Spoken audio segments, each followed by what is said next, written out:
So in this Google Finance tutorial video, I'll be showing you guys how to view currency values and prices here on Google Finance. So once you open up Google Finance, I want you to go to the right hand side of your screen to where it says Market Trends, and then press on where it says Currencies right here. So on the currencies page, you can actually see a whole bunch of different regions. So there's a local region. For me, that's North America.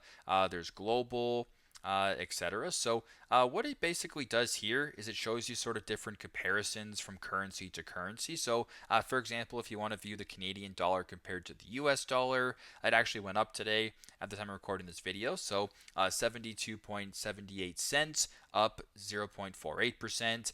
You can see the Canadian to the euro, Canadian dollar, etc. If you want to go ahead and view US dollar to CAD, $1.37, etc., you can basically view a whole bunch of different currencies and how they compare to each other and the prices here through Google Finance. So very simple, very straightforward.